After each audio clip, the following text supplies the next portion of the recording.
Everybody, and welcome to these WBC Talks. This month is about wellness, mental health, and WBC Cares and WBC University is always taking care of this. So let me first introduce Xochitl Lagarda. She's the director of the WBC University. Hello, Xochitl. Hi, Victor. Thank you for always being here with us, the fun ladies, as you said. And I want to thank Jill and Chris for being here. I know they do an awesome job all around the world with this mental health month. And I'm very excited to listen to Eric here from Sam here and to meet you. Eric, welcome to our program. And this WBC University, it's always open for you. Whatever you want to share, you are welcome. Thank you, Sochi. Thank you, Xochitl. And also, Chris Mansour, she's the co-chair of WBC Cares and brings always a very peculiar point of view. Hello, Eric. Very nice having you here. And this is our favorite month. Well, for me, it is how are we calling it now? The Mental Wellness Month, because I believe everything starts with mental health. So it is a very dynamic month and it is very interesting. There's so much to do. So we can't wait to hear what you have to say, Eric. Welcome. Thank you. And of course, Jill Diamond. Who doesn't know Jill Diamond? Who does? I'm everywhere making trouble, that's for sure. And Eric, thank you so much for being here with us. I know you have a lot of information and a fantastic and inspirational story to share with us.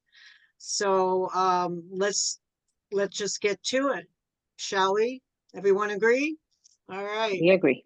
Whoa. So here we have, to me, a young man who graduated magna cum laude from Cornell University, went on and had a spectacular career in sports for 20 years, NBA, NHL, youngest CRO in the business, and then a meteor point of his career when he had everything that most men particularly would dream of a sudden his life stopped and he crashed.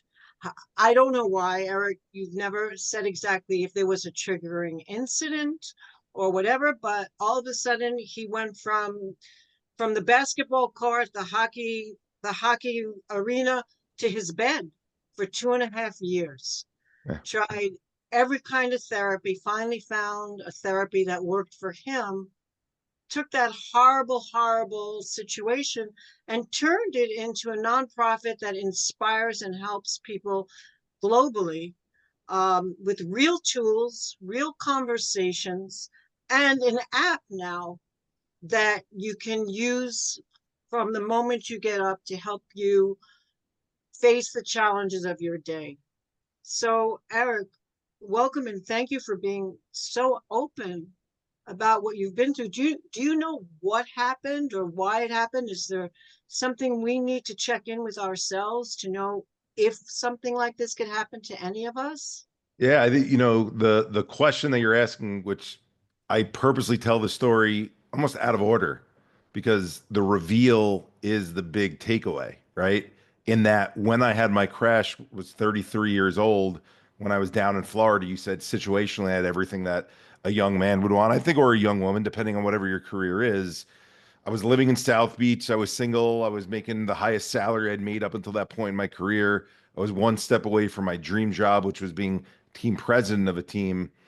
And I had a new car lease and a brand new apartment. And, sports is still modest salaries relative to other industries. So I don't want anyone to get, so crazy and think about that. But situationally, things were where I wanted them to be. And what happened, what felt like overnight, was that my brain shut down on me.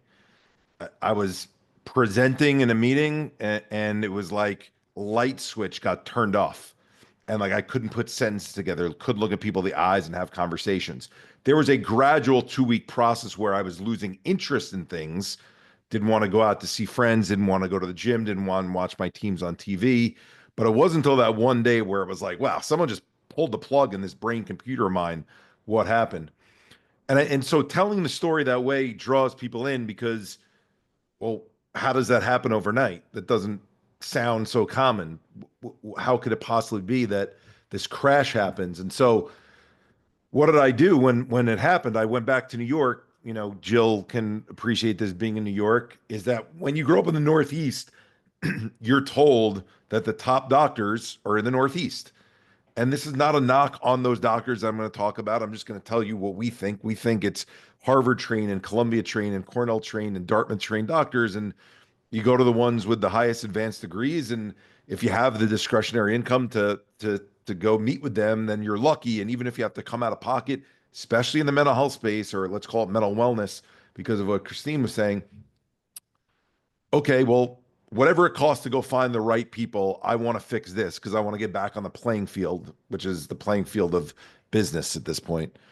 And that was my plan. And my reality was that, you know, when you said I laid in bed, I literally laid in bed for 2.5 years. And hopefully you can tell based on my energy level, it's not because I wanted to. It's not because I was lazy.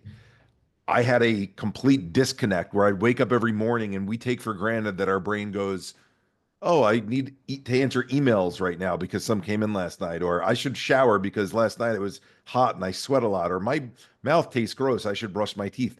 None of those things came to my mind when I woke up every morning. It was, I'm laying here again and I don't know what to do. That was essentially rinse, wash, repeat, Groundhog's Day. And throughout the course of a day, I didn't watch TV, I didn't listen to podcasts. I couldn't follow along on a plot. There was so trying to engage and listen to those things actually made me more frustrated. And the therapies that I'm trying at this point, because again, I want to fix myself. So even though I'm laying in bed so much, I'm doing the two what I'm told are gold standards, right? We hear the term gold gloves in boxing all the time. The two gold standards are medication management and talk therapy. So what am I doing? I'm going to the top doctors to find the right medication and going to the top therapists to do the talk therapy. Well, when you go to medication management in the current model that exists, what you're taken through is something that's called the DSM-5, which then those tests that off the DSM-5 are the PHQ-9, Patient Health Questionnaire number 9, or the GAD-7, the Generalized Anxiety Disorder number 7. Those are the two main mental illnesses that they're looking for amongst, in the DSM-5, there are 330 plus mental illnesses that you can be diagnosed with. So if you think of the math there, as they're diagnosing you with something new, because the last thing that they diagnosed you with the new medication, they tried to fix that illness that you have.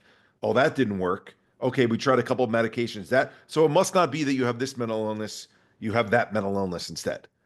So over the course of 2.5 years, I was diagnosed with melancholic depression, anhedonic depression, PTSD, OCD, ADHD, right?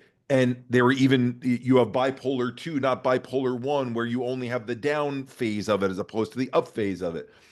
And when that's the only model that you know, and there's enough of them to point to, and then enough of the medications, in 2.5 years, I was put on 52 different medication combinations because I thought that's the path towards getting better. If I'm doing the talk therapy along with this medication management thing, at least I'm talking it out and doing the work along with taking the medication. I'm doing all the things that they're asking me to do. But I didn't get any better. I kept getting worse. I kept getting worse. And we could probably have a whole other session on what that misery of that 2.5 years was like, but not a comfortable place to be living at your parents' house in your twin bed that you grew up in, not able to leave and feeling agoraphobic. So eventually a doctor told me to do TMS therapy because the explanation was I tried all the software changes, the medications. So now I need to try the hardware changes.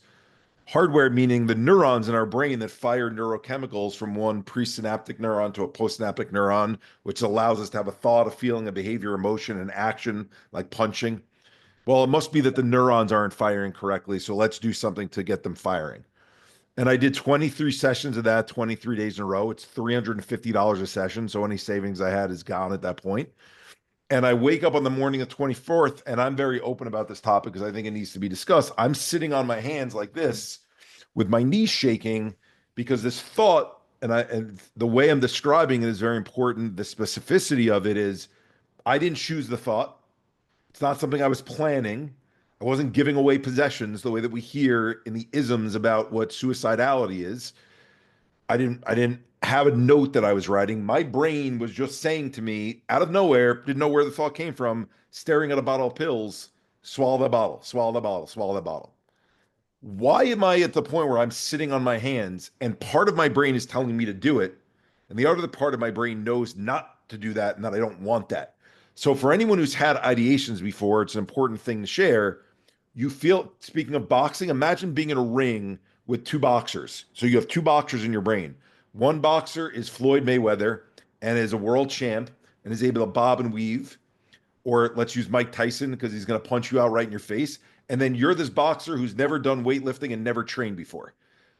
That weaker boxer that's never trained is your prefrontal cortex. And the stronger boxer is your limbic system, which is overwhelmed and saying, something's wrong, get out of this pain right now. It upsets me so much. I know I'm going off on a tangent to the story right now, but it's an important piece of it that we hear in suicidality. Why did that person make that decision? Why did they make that choice? Or even people who are trying to be helpful and they say, don't make a permanent decision to a temporary problem. I'm here to tell you, most people that we lose to suicide, it is not a decision. It's what I call an impulsive error message. It's an overwhelm of our nervous system. Tease a little bit there to your question, Jill, of what happened to me. I still don't know what's happened to me at this point, other than I go to an inpatient psych ward. People don't like using that term. It's Cornell Med. It's supposed to be the top treatment facility center in the country. The doctor is a Harvard trained doctor. And she looks at my chart and the 52 meds and the TMS, and she says, you've tried everything there is. Your last resort is to do ECT. ECT stands for electroconvulsive therapy or shock therapy. And when you're in a psych ward with 30 other people where they're walking around in circles and talking to themselves, and the doctor tells you this is your last resort, what are you going to do at that point other than listen to that doctor? Because you're confined in this place where you can't get out because of the ideations that you've had voluntarily. And they're basically telling you there's nothing else we can do for you but trying to hit a hard restart on your brain and get it to start over again. So I had my brain shocked into seizure 12 times over 5 weeks, skipping over the details of the misery of that experience and also not talking it down for the people that I'm very open to. Different things work for different people. It did not work for me. So I left the hospital still at this point, and I can pause it after this part of it if you want, Jill, if there's follow-up questions that you guys have on that. Not knowing still what's wrong with me, just believing that I have this thing called treatment resistant, fill in the blank of any one of those disorder labels I've been given, and thinking I need Merck or Pfizer to invent some miracle pill that hasn't been invented yet because nothing else has worked for me. Happy to keep going. I just didn't want to commandeer the conversation. I just want to say one thing, and then anyone else who has something to say before you do keep going. What I think is really important for people who are listening to this, when people go through these kinds of breakdowns or suicidology or whatever, they always say the person is a loser. They have no passion. They have no connection to life. What's so important here is you are a person who is a complete winner, who is on the top of your game, and you still collapse. So when these things happen to people, they cannot take it as a deficit in them or a lack of connection to life or spirit or energy. It happens, and it can happen to anyone. So please, if anyone else has a question for Eric before he goes on, please ask. I do have a question. Eric, I was reading and you graduated magna cum laude, right? Yeah. Was being a great student and being at the point of your career that you were, was it even more? Of course, it was difficult to face what you were facing, but do you think it brings much more pressure to guys like you than to any regular person? Because graduating magna cum laude and having everything, does that bring a lot of pressure? Even what's more? interesting is when you'll hear why I did have the crash and what was happening as a child. I think some of why we see some of the best athletes in the world who are able to get to the highest level, or some of the best partners at law firms become partners, or some of the best boxers become world champions, is because of what they're avoiding. And so they're able to dive so much into something else that they enjoy, right? So by the way, I was not the best student. I was a very good last minute crammer who figured out how to do well on tests, right? Um, I was a very hard worker when it came to sports. I would lift more weights than anyone else or run more stadium stairs or outwork someone else. But the question is, those are all things that we get patted on the back for, but we don't often ask, why is it that that person is so focused and so dedicated to what they're doing? What else might be going on? And so there's a balance sometimes when we're working with athletes, because we do work with athletes all the time, whether it's boxers or NBA basketball players, where we got to say, that person that's coming in to watch game film at 6 a.m. and isn't leaving until midnight and then waking up and rinse, wash, repeat, doing it all over again, we call them the model that we want everyone else to follow. But maybe what they're doing is running away from something else, and we need to concern ourselves with the activity and the behavior that we're seeing, right? It So I might hope be that a red flag. Yeah, yeah, red flag. I'm purposely not fully answering your question because I think it'll come out as I share the rest of the story, Chris. So thinking at that point that my life is ending unless there's a drug company that gives me something that fixes me. My parents are both educators. So my dad was a principal growing up, and my mother was, I was joking when we were talking about Spanish. My mother was a Spanish and French teacher. So they would go to these continuing education courses all the time. And my mom was feeling this pain in her neck. And so they're not very big into holistic specifically, but there was this woman who was teaching this course on what was called integrative breathing practices. And they were one of the benefits of learning it was if you're feeling pains in your body, it may help. So she runs back from the course that night. I had never heard the term integrative and I'd never done a breathing practice before. So it didn't really resonate with me. And my mom runs back. She's like, she was choppy the way she's explaining it. She's like, this woman, she's a PhD, and I know you've spoken to PhDs before, but she helped me with my pain in my neck, and I did this breathing, and I can't explain it, but she treats differently. I asked her if she works with people with mental health problems. She said yes, so please go see her. So 3 days later, I've got an appointment, and I go and sit on her couch, and I'm expecting the appointment, because she's a PhD, to go like every other mental health appointment I've had, which is there's 3 segments to almost 95% of the mental health appointments that are out there. Segment 1 is, hi, Chris, nice to meet you. What are your symptoms? And you list them. Okay, Chris, segment 2, based on your symptoms, here's your diagnosis. And she gives it to you. Okay, Chris, based on your diagnosis, here's how we treat you. And then here's the recommendations. That's not at all what this session was. She said, okay, you're sitting on a couch. The couch is your one person stage, and I'm your one person audience. And I got one question for you to perform for me for the next hour. I'm not going to ask you any other questions. So it's all your stage to perform. What's the story of your life as you tell it to yourself? And there's no rules. You could scream, you could curse, you could yell, you could punch the pillow, you could look at the wall instead of look at me. And she just goes, ready, go. And she sits back. And so that's a blank slate to be able to fill an hour of time without anyone having a back and forth with you. And my brain was not working the way it is now, clicking. So I'm like, where am I? Okay. So I think very chronologically. I remember a couple of toys and, vacation maybe to Florida. We would take the auto train because that's what we could afford to go down to Florida. That was our big vacations. And then, okay, well, I'm the middle of 3 boys. We're a sports crazed family. And what comes out of me in the next 50 minutes, take me about 2 minutes to tell you, is that my older brother, he's 13 at the time and I'm 9. This is what my next 14 years of my life look like. So first he breaks his femur bone in a football accident and is put into a body cast. If you remember back then, like full white body cast down one leg. He can't go to school because literally needs to go to the bathroom in a bedpan. So he's homeschooled while his leg is healing. Heals from that, goes back to school. A month into school, he gets diagnosed with ALL, which is a children's form of leukemia. So childhood cancer, which in the late 80s, early 90s was not the best prognosis back then. But okay, 5 years of the chemo and radiation, he goes into remission. Everyone's celebrating. A month later, it's like there was like a cadence to it. He's in a Jeep Wrangler with his friends. His friend bought a used car for his permit just so they could have a car to get around in. So there was no seatbelts in the back. My brother's in the back seat doing what kids do. They're swerving to try to distract the cars behind and have fun. My brother flies out of the back on the parkway, lands on the parkway, cracks his orbital bone, is in ICU for a month, loses partial vision in his eye. Heals from that, goes to college, feeling a pain in his knee as senior year.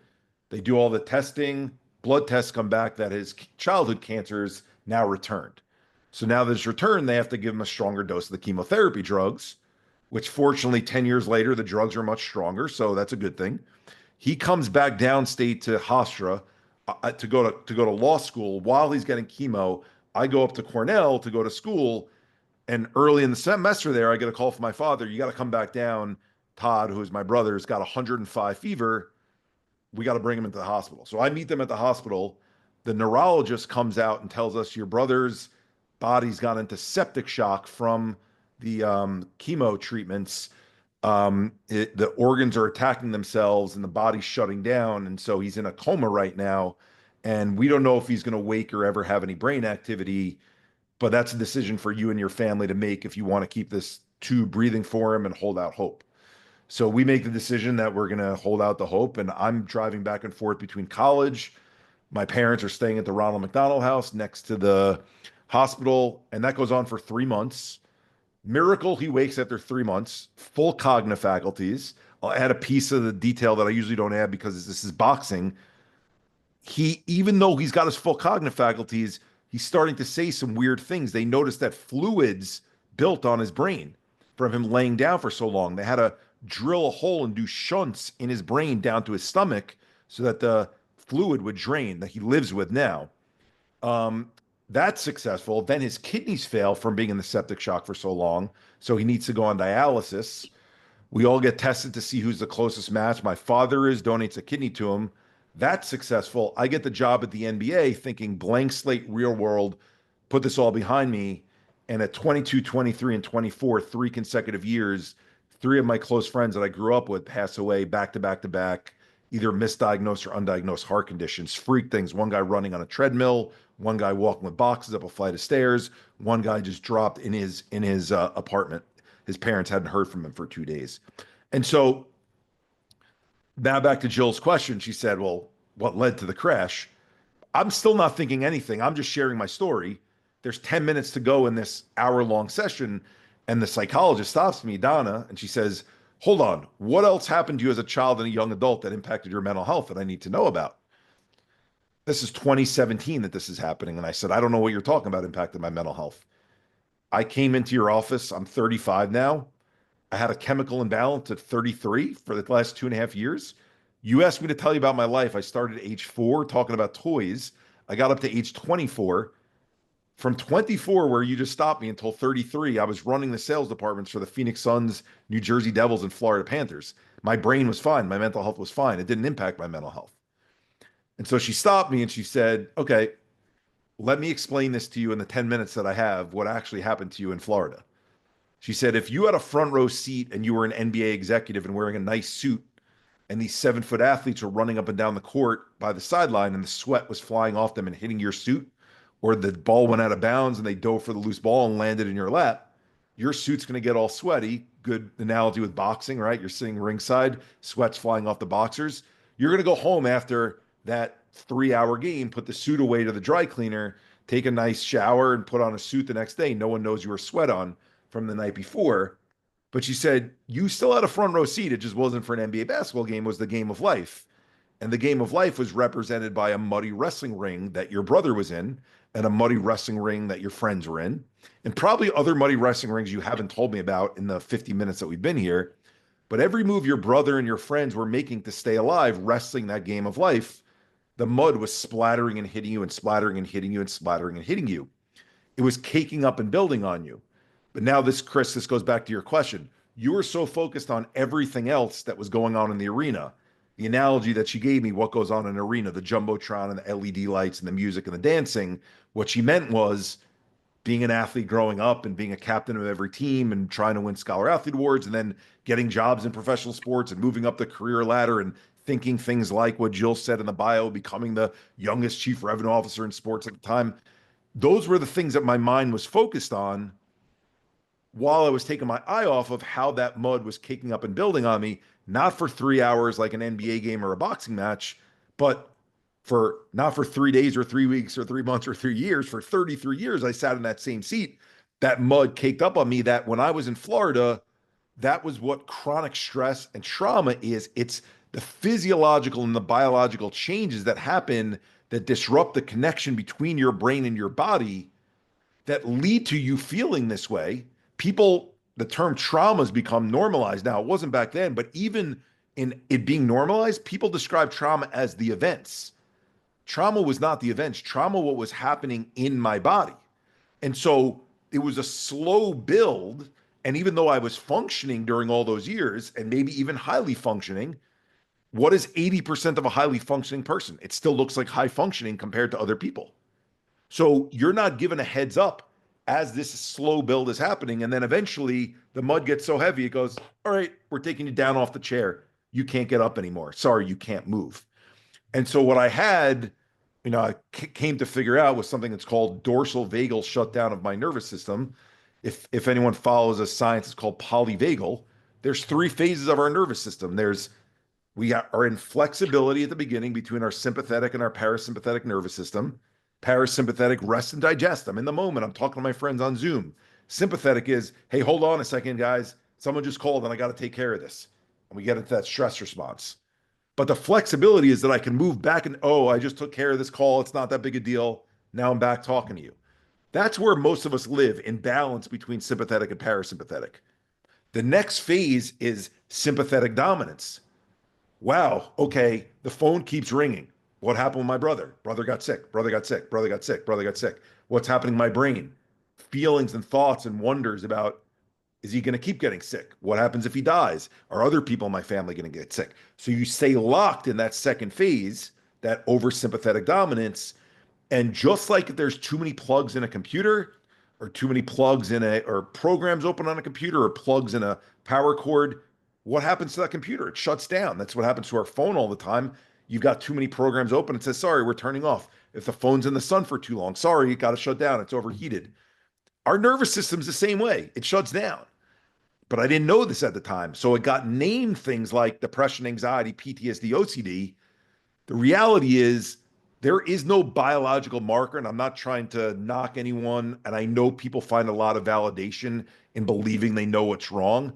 I'm not saying that these system clusters don't exist that look like this thing called depression, anxiety, all those.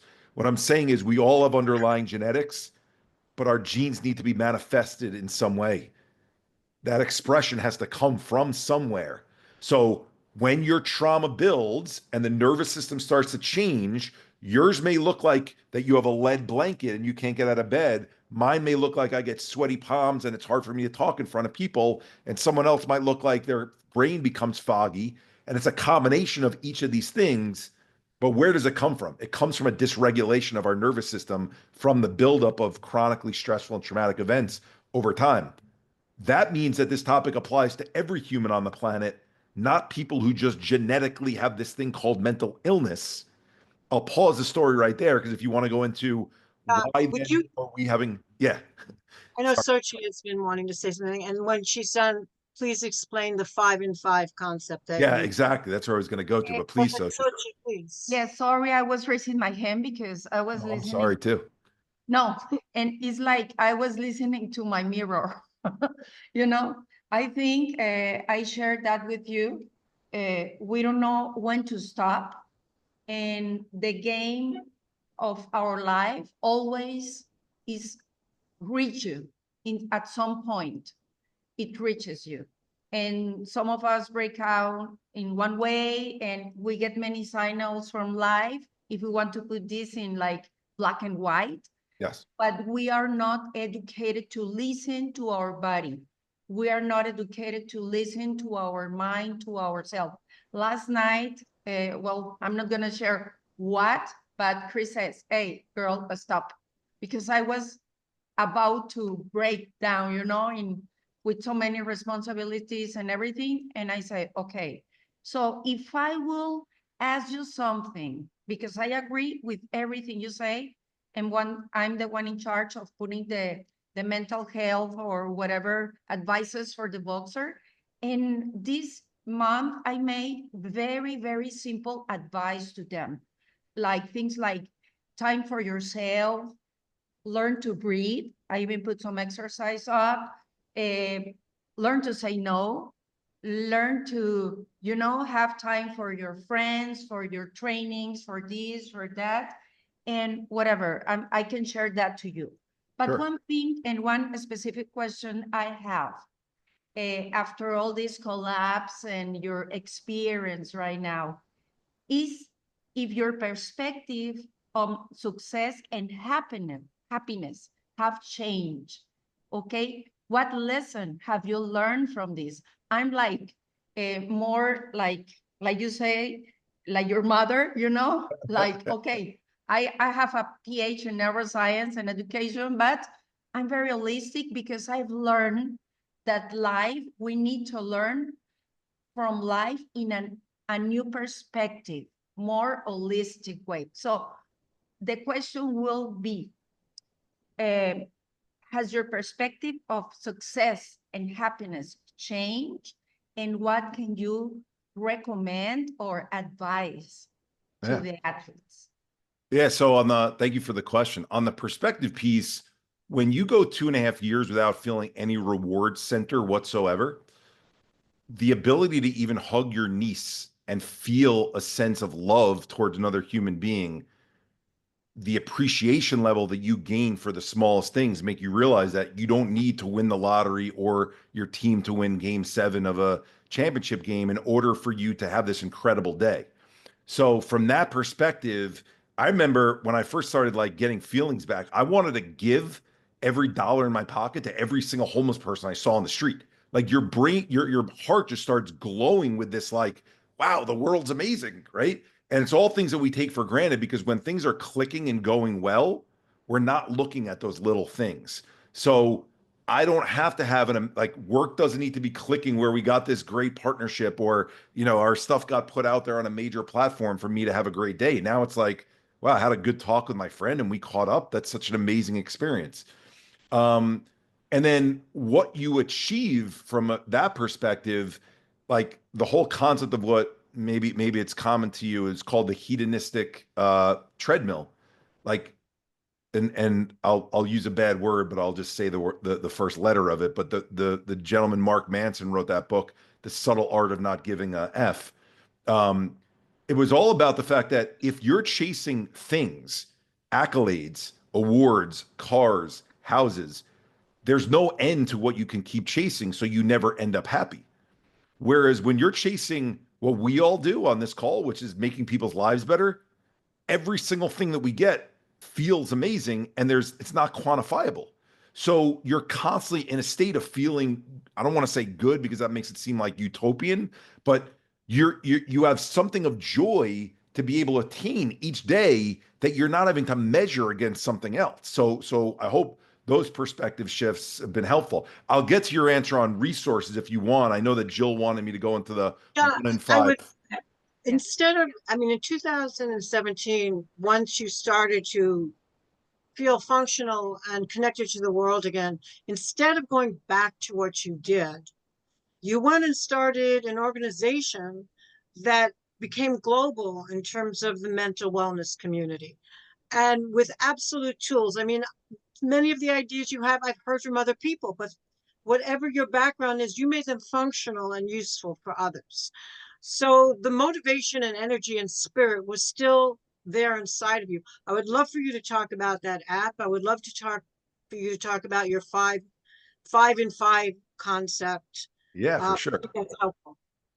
Thank you for that. So I didn't know I was going to start a nonprofit, right? I didn't know if I was going to go back to sports or not when my brain started getting back into place. So I went back to what was familiar. When I worked for the NBA, my job was at first, this is early entry level job, compare the websites of our teams from one to the next and share best practices of what they're doing. So, okay, if I'm now learning about mental health, I'm going to go to these mental health websites now that my brain is functioning again. And I've got relationships with athletes and teams and leagues. If I find a nonprofit organization from the auditing of websites that's speaking about mental health the way that I just came to understand it better after failing all the traditional ways of trying to learn about it, then I'll help hand off those contacts to all those nonprofits. I'll get out of the way. Maybe I'll do some volunteer work for them, and maybe I'll go back into sports. And instead, what I saw, this is going to be your 1 and 5, 5 and 5 thing, Jill, is I saw 3 messages on all these websites, every single one in 2017. And these are the same 3 messages, we're in May right now, that are on every one of their websites still 8 years later. It's on every one of their press releases. It's on all of their billboards. It's on commercials if they're taking out commercials. Those 3 messages, the first are, they all start with the statistic, 1 in 5 people are mentally ill. That statistic is one of the most damning statistics we could possibly have for proactive mental health because it makes the topic binary. They think they're motivating people to say 20% of people have it, so you should check on yours. That's not what it's doing. It's telling 80% of people, 4 and 5, you don't have it, there's nothing wrong, you don't have to work on it. If you want to get into the skeptical belief of why that's the message, that creates the perfect funnel system for everyone on the planet to eventually be a patient and a customer. Because if you have 20% of people who believe they're on the line of being sick, what do you do when you get sick? Well, when you're young, you get strep throat bronchitis pneumonia, you take the medication. So, okay, if you're on the line of sick and you pass the DSM-5 criteria, here's the label, and that's what I did, and here's a drug that you take. But if you're on the 4 and 5, you go, it's not me, it's those people. We'll let them talk in May, but I don't have it. And then what happens? These things build, and then you eventually become one of those people. So that's the first issue, is the 1 in 5, 5 and 5 message. Second issue is, and since you all work in sports, you'll appreciate this because it's bled into sports. All the campaigns for normalization were an action word followed by stigma. Stop the stigma, stomp the stigma, break the stigma, race the stigma. Baseball now has strike out the stigma. Football has kick the stigma. Basketball has slam the stigma. I'm pretty sure somewhere in boxing there's punch the stigma. KO the stigma. KO the stigma, okay? But here's the thing. I'll hold up my protein drink canister and I'll hold up my phone. These are inanimate objects. These aren't people. So when I say KO the stigma, I'm not saying it to something that doesn't have a life or an energy or a belief system or receive a message. I'm saying it to people. People are who form stigma about other people. So if all of us are advocates saying, stop the stigma, KO the stigma, we're pointing at a group of people who we are saying, you're the problem. That doesn't take a binary topic of 1 and 5 and 4 and 5 and bring people together. That separates us further. It says these people are telling these people you're wrong for doing what you're doing. And yet that gets perpetuated millions of times on social media and on all these campaigns. Then the third message that I saw was all the way that's the athletes and celebrities. You know, we work with Boyd and all that, and Eric Kelly and all these folks in boxing. Well, all the athlete shares were incentivized by them sharing their label of what they have. Kevin Love has anxiety and a panic attack, and he ran off the basketball court in the middle of the game. Dramatic story. Michael Phelps, even though he was winning all those gold medals, has depression, and he's even had suicidal thoughts like you. Do you know any of their backstories of anything that they've been through up until that point of the label and then the erratic behavior? No one learns that. So when all we hear about from the celebrity is what their label is and what erratic behavior they have, it's doubling down on the first 2 messages. It's for 1 and 5, and let's stop stigmatizing those poor people. Instead of welcoming people in, people going, oh, Kevin Love had a bad relationship in high school that broke his heart, and he's been struggling ever since, or his mom and dad broke up. I'm making those things up just because I don't know, okay? That's why telling the stories of what we've been through is that's how you make the topic 5 and 5. Because if mine was about my brother being sick, you could take away the specificity of my story with ALL cancer and kidney transplant specifically, and you could more macro level say a brother getting sick, a family member getting cancer, a sibling being in a hospital, a family member having an organ donated or being a donor. Now, when you talk about the story of what you've been through, people hear that, and we have these mirror neurons in our brain, and our brain goes, oh, that happened to me. So I'm part of this conversation. So those things could be what builds up in me over time. And now the topic becomes a topic for everyone. And the reason why we have the highest suicide and overdose rates we've ever had in the history of our planet since it's been measured is because those 4 and 5 people think it doesn't apply to them. And then all of a sudden, bam, they go into a dissociative state. And now we lose them to suicidal ideations, homicidal ideations, and overdoses. So the problem's getting worse, not better, even though we've got the highest awareness ever. And the fact that we're not making changes is an absurdity. So that led to kind of the formation, since you're asking about tools, Jill, we formed a nonprofit organization called Same Here Global Inc., where we had these entertainers and athletes sharing, this is an American Sign Language sign, all different backgrounds, all different, looks in terms of, their physical appearances, ages, to show like it's a 5 and 5 every one of us topic, and here's my story, not here's my label. From that, we started doing programming in K through 12s and colleges and corporate offices with sports teams and leagues and with military. And that programming was programmatic. I'm being duplicative with the language there purposely, that you can't just do mental health with a singular talk. You can't, like the story that I just shared, if that's where it ends, there's no learning that comes from it. That's why Social's asking me what are the things that can help people. Okay, well, we enter people in the conversation through the storytelling, but then there's got to be sequential builds that come from there. So our build was what I was explaining with the polyvagal model. We developed something called the Same Here scale. We need common language to be able to do check-ins. In every other form of physical health, step on a scale like you guys do for weigh-ins. Is your weight up or down? That's a range. Put a thermometer in your mouth. Is your temperature up or down? That's a range. Put a blood pressure cuff on you. Is your blood pressure up or down? That's a range. Blood sugar levels, blood hormone levels, inflammation levels, enzyme levels, all ranges. And then based on being in or out of the range, we then proactively do something. When you step on the scale and you're overweight, it doesn't say you're overweight so you have diabetes. It says you're overweight, so let's do something and take blood tests to see, and then be proactive so you don't develop diabetes. Why are we not doing that with mental health? And the reason is because it's been sold to us that it's 1 in 5, 4 in 5.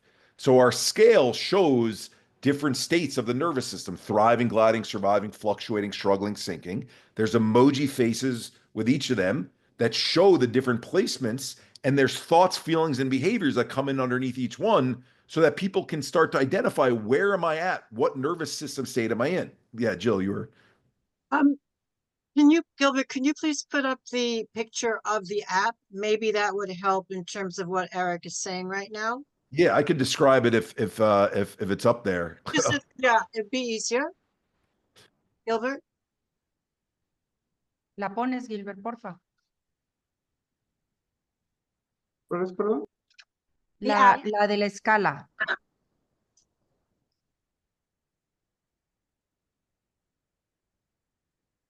It's very I think it's very important to share. We are going to edit this, so don't worry. Yeah, don't worry. For me, the brain, it amazes me, because the neuroplasticity, it's amazing. And if you have like a steps, very easy steps to follow, and to be able to put yourself in a certain place, I mean, you can get back on your feet And so having agency over where you're at on that place, and instead of calling it, excuse my language, I'm messed up or effed up or something wrong with me, or I feel like a mess. Instead of that, you being able to see what thoughts, what feelings, what behaviors come in underneath each place. Oh, so for me as a kid, I would have known that I'm in this fluctuating phase. How would I have known that? Because my thoughts were going to, every time an ambulance went by, is that ambulance going to be at my house when I go home? My house when I get home? That means I was in hypervigilance, constantly thinking of worst case scenario to prepare myself. That's a dysregulated place for my nervous system to be. Most people see an ambulance and they say, oh, I feel bad for who's ever in that ambulance. They don't think automatically that ambulance is going to be at my house. But the problem is, we don't learn how to recognize that. No one teaches us how to track that the way that we do when we step on the scale. So how do we get teachers checking in with students? In your case, how do we get coaches checking in with their boxers to see a trend over time and say, hey, you've been to the right on that scale for 2 weeks or more. It's one thing when you lose your great uncle, you're expected to move to the right because it's sad and it's difficult and we're grieving. But when we're, to your point about neuroplasticity, when we see ourselves staying in that place, that means we become dysregulated. It doesn't mean we're messed up. It doesn't mean we have this thing wrong with us. It means we're dysregulated. And guess what? Neuroplasticity, doing work on our body and our brain and the connection between the two. Maybe, Jill, as we're waiting for the app, like we do this thing called STAR exercises, which we call a gym for the brain.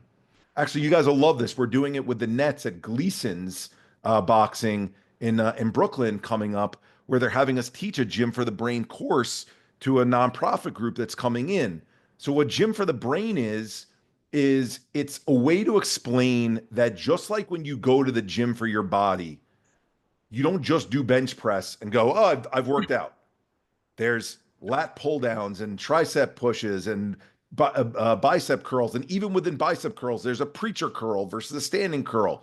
There's many different things for you to work out all different parts of your body. Why are we not looking at mental health the same way?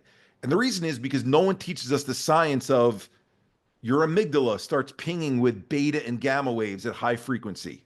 Your HPA axis gets turned on and told for your adrenal glands to start producing cortisol.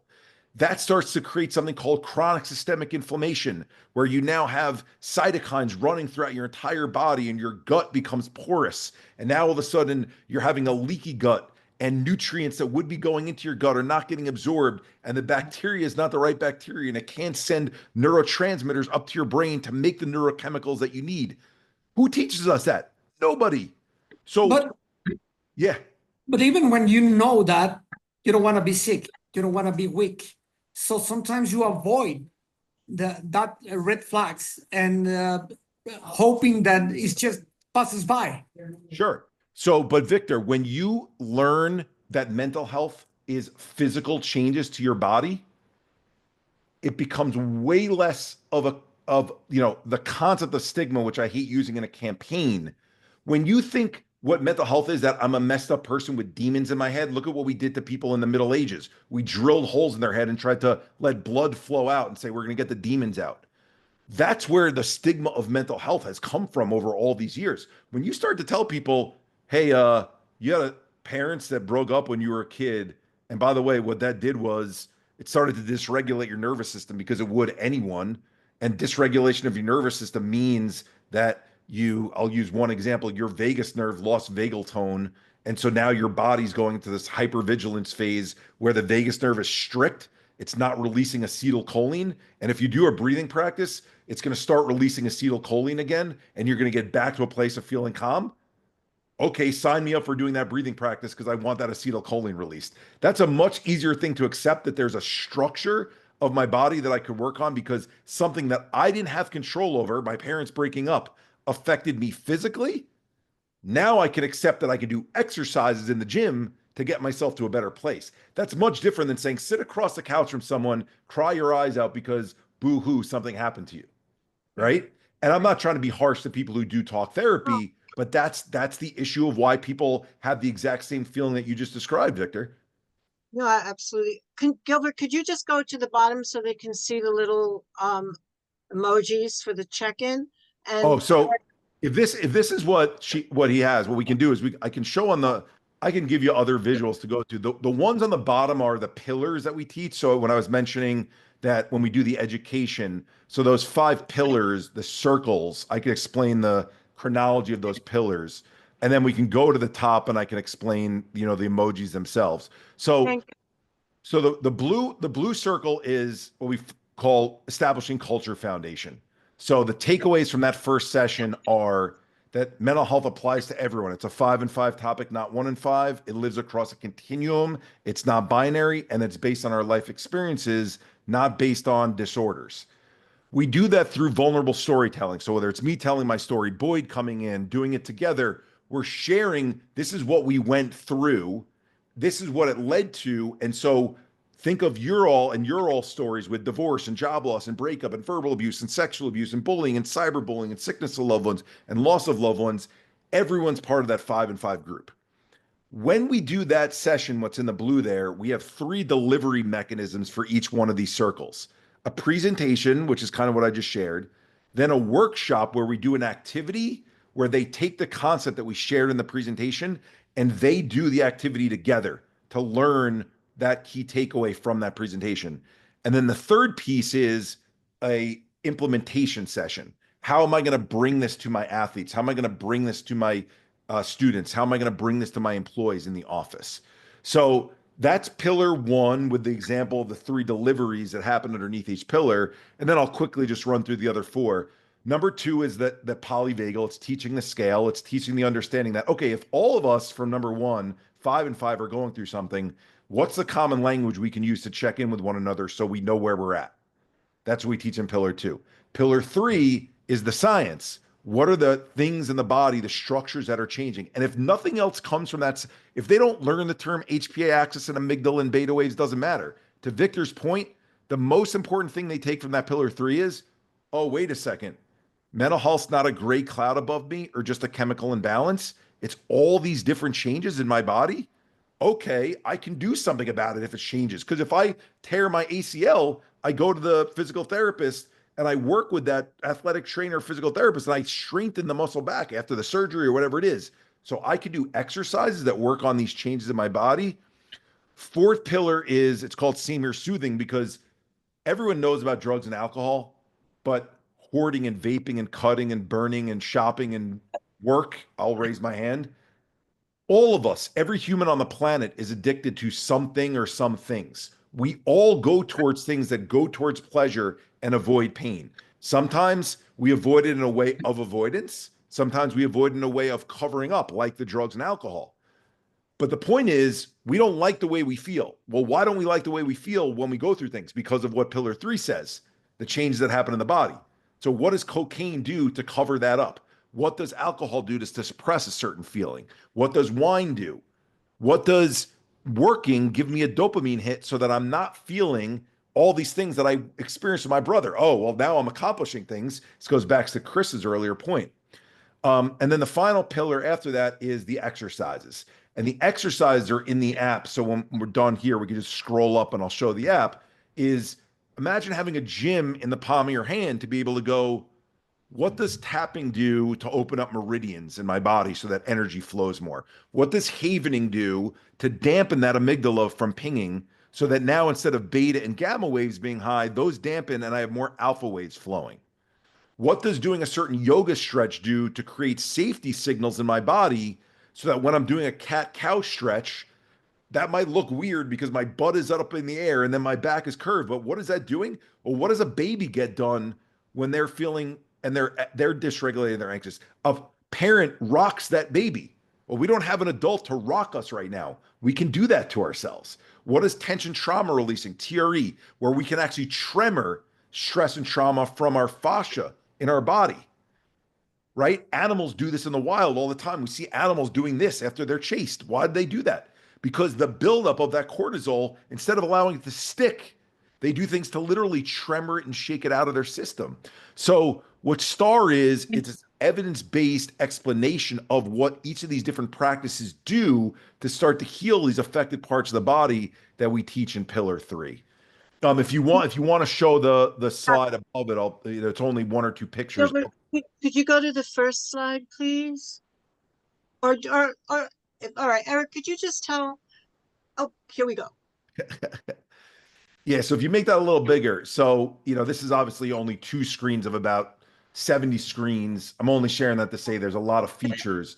This So, app is available to everyone, correct, yeah, Eric? and there's a free version. I mean, and very candidly, I'm very transparent about this. We have a $2.99 premium version that gets you deeper dive into the videos and the exercises more specifically, but $2.99 to like $2.99. Don't think higher than that. But everyone could go in the app and check in on the scale on a daily basis and get a readout of what you're seeing there on the right, which is what are my trends over time. It tracks your trends also. It tracks alerts for you. If you're trending in a certain way, it'll send you an alert.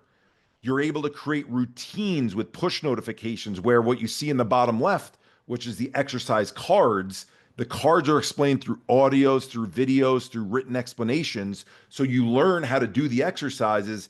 And then next to the exercises are visuals of the body parts they're working on. So you can learn, what is the vagus nerve? What is the amygdala? What does it mean to do a breathing practice that helps the vagus nerve out? And our path towards people getting better is, we think we're trying to democratize education around learning how to work on yourself, which I'm not using the term democratize in I do like it. But What's that? That's the correct definition. We want Yeah, this you're just trying to information. give it to a lot of people. Yeah, like Like we need, look, the app costs a lot of money, not gonna to create, and we don't have funding because we wanted to do this without the influence of people who are telling us it has to be done a certain way. So you end up being forced in a position where there's a charged version of it. There's a group version, an enterprise version where sports teams can work with their athletes, school teachers can work with their students. But as an individual and wanting to be able to connect it with an individual friend and send each other your scales, you know, you could either do it for free or for $2.99 a month with some advanced features. That we feel like is doing a service to the community as opposed to saying we're Talkspace or Headspace or Calm and we're charging $39.99 a month. And it's called 5-in-1? Is Nope. that So how? the name of the scale, thank you for asking that, Jill. The name of the scale is called Same Here, one word, scale, another word. And it's, you know, Android or Apple App Store. So either one, but Same Here scale. Your scale. And before we close, I would love for you to mention where they can listen to your podcast. Oh, thank you for that. So all the information to get in touch with us is on our website, which is samehereglobal.org. Also, our some of other stuff is on 5and5inc.com. And the name of the podcast, which is on all podcast channels, is called kind of a little bit of an edgy name. It's called We're All a Little Crazy. Crazy is in quotes. But the reality that's another way of trying to explain it's 5-and-5. I have the disclaimer there is in the old school model of people believing the 1-and-5, they think that we're being purposefully cutesy and mean towards a group of people who have this thing called mental illness. And that's not what we're trying to do. We're trying to be inclusive with the language. If I said, Jill, your earrings look crazy good on you, you would know I'm not saying your earrings look mentally ill. You know I'm using it as a way to embellish, right? We all talk about the little quirkinesses and crazinesses that we have. It's a way to try to bring people in. I understand sometimes doesn't always fall on the right ears, but hopefully people understand why we did it. No, No, it's thank you. wonderful. It's wonderful. And what I've learned in this journey, we need to keep it simple. And the way you just explained to us such a complicated thing is the journey of life and how to deal with it, because we all deal with it, and keep it simple. I think it's wonderful what you've done. Thank you. Congratulations. And I'm definitely going to go in for the full package. So I'm registering today. Thank you, Thank you. Eric, so much for joining us and spending all this time and being so generous and open with your information. We Can I really apologize just that can I apologize for, I know this is a panel, but to rush to get it in because of the questions, I spoke a lot, so I hope no one is upset with me for commandeering the conversation so No, much. but we speak to No. each other all the time. We needed you to speak. Okay. But I'm We never could been we quiet, could listen to but- you the whole time. I'm sorry, Victor. I'm sorry. No, go ahead, go ahead. No, I just wanted to say I could stay a whole day here listening to this story. It was shocking and it was amazing, and we learned so much. Thank you, Eric. Thank you I so much. agree with you. You know me, I'm never this quiet, but I was never learning. seen you this quiet, Victor. Right? Right? Yeah, and I love this idea because with the app, you don't have to, whatever you feel. Many times you don't do things because you don't want to be called crazy or something like that. With the app, I think you can start doing things, little changes that will help. It's like when a doctor says you have to lose some fat and you want to go to the gym and run and do lifts and everything. Instead of that, if you start walking 20 minutes every day, you will improve a lot. And I think these kind of apps is exactly the same thing. If you start learning how to breathe, if you start learning how to control yourself or head yourself to some places, it's amazing. The changes could be amazing. And Victor, tracking what I did on that day, we didn't get to show it because what was shown on the screen was just one page of one of the screens. There's 4 questions that get followed up after you select your place on the scale. 1, what is this selection related to? So what's going on in my life? 2, any additional information I want to write in about that, like a long form. 3, what mind-body sensations am I feeling? Foggy brain, numb. Finally, what exercise am I doing about it? Those answers to those 4 questions get put in underneath every coordinate point that comes in on your chart. So now when I'm feeling sinking to the right on the scale, when that happens 3 weeks from now, I look back at where I was when I was sinking 3 weeks ago and I go, what did I do on that day? What was going on in my life? What changes did I make that got me to a better place? That gives agency to that person to go, I'm not this thing called messed up and never going to get better, which is what keeps us stuck. Instead, I've got a whole list here of the things that I did previously. Let me lean into those things again, and I'll be able to bring myself out of it. I Thank you. have one question. Do you think, like I told you, I'm registering today, okay? I want a full application for myself, but do you think it is possible to, you say one talk is not enough, one panel, so maybe do a follow-up program through Yale and coordinate that with you, but also if many people maybe won't be able to reach this program that we have, even though we're gonna make promotions, but if we can put in our page, because I really think many people goes into our portal just to look what is going on there. And if course. you have this free version, like we can recommend that, you know, like they can link to that. And maybe if they're interesting, and I'm sure there are going to be many athletes interesting, they can go there, because we don't want to be like, you are responsible, you have an organization for that. This is not going to be in the program, okay? So we're gonna cut this part, but I think, Jill, if you agree, and Chris, and we all the team agree, this can be a very, very interesting, I don't know, banner that we can have in our educational page. So they can go through there and then they can get to you.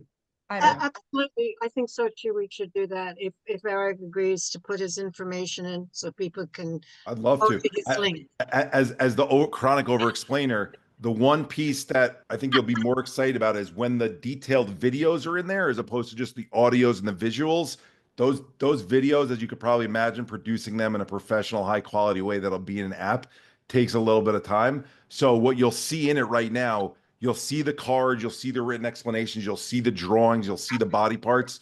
Just, we might want to wait until the videos are uploaded into it, which will be in the next month or so. But for you trying it out, so please, you know, by all means, and then maybe we'll figure out what the right I can timing wait, is. but yes, but I think it's a great tool and resource, and we just want to help people. You know, we are dedicated to boxing in many ways, but through cares, through education, through you, we don't want to make double efforts, and we just want to make alliance and partners with the experts. And if you have dedicated so much resources, your time, your testimony, and everything, I think that's a way, that's a path we should follow, and not trying to do ourselves the job that you are already doing, okay? And have this, I don't know. Well, thank We you for can the talk about it confidence. if I'll you say want. thank you for the Well- confidence. And we do that with a number of the leagues too. We do it with the PGA Tour as an example. So I think meaning that they want stuff that lives on their, let's call it intranet or whatever it is, where they can access those resources. Because it, you know, having your own sometimes is awesome, and then showing your members also that you're doing things to bring in thought leaders from different places. They kind of like a little bit of both. So I think it works when you got it all together. Use all of Just, that.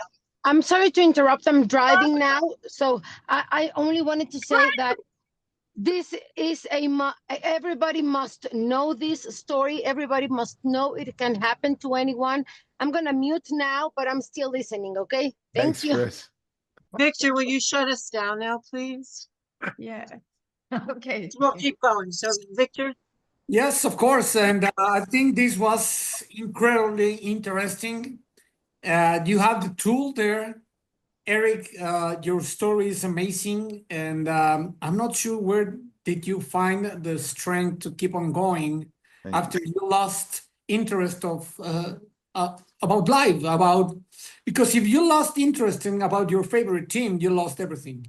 Yeah. So, It was you know what, like, whatever you believe in, spirituality or a higher being or something, we're born with some kind of soul or some kind of something that even when I call it the observer of our observer. That's the only way I could explain it.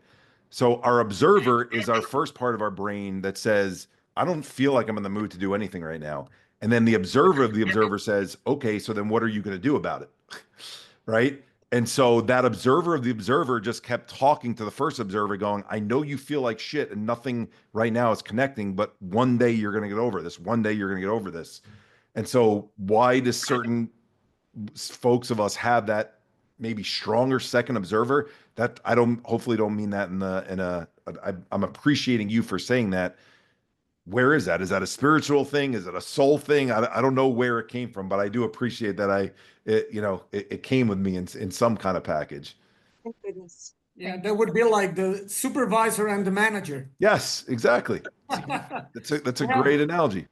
Eric, I just want to thank you for sharing this, and everybody should get into the app, because if it's not happening to you, it could be happening to someone next to you that you love, and you Yep. can direct them. So, Eric, thank you very much. See you Likewise. on the street, Eric. Bring out All that. right. Thank you so much for putting this together, Jill, and great to meet you, Social. Thank Let's you. be in touch just programmatically. We could Yes. talk about more things. We will. Okay. Jill, any We'll last? get in touch. I've, Thank I've, you. any last minute words? Bye-bye. Just gratitude. I Oh. can hear. For all of you. Yeah. Thank you. So, Jill, any comment? No, thank you. I lost my audition here, but now just say thank you. And I'll get back to you through Yale, through everything. So what are going to be our next step? And I'm amazed. And I think I will name it God. This won't be in the edition here, but yeah, there's something bigger than us. Yes. And so I believe in that, and also in science, of course. But if we are not able to combine this big I and our soul with science, we won't get anywhere. That's why we called it STAR instead of Eastern Functional, Holistic, or Alternative, because those terms get damned by society unfairly. They shouldn't be. They shouldn't be called alternative, because some of these things have been around for thousands of years. Yes. That's Okay. okay. Thank you so much. I just All want right. to thank Okay. everybody. We could probably talk forever. So I know. I just want to thank everybody. Also, I want to thank our producer Gilbert and Gabby, Yep. and Mauricio Suleiman, that is making this big effort to bring everything to you. And look for some other WBC talks for this month. What Jill has been accomplishing for you and all bringing to you this information is amazing. So don't miss it, and keep looking for this information. Thank you. Bye, everybody.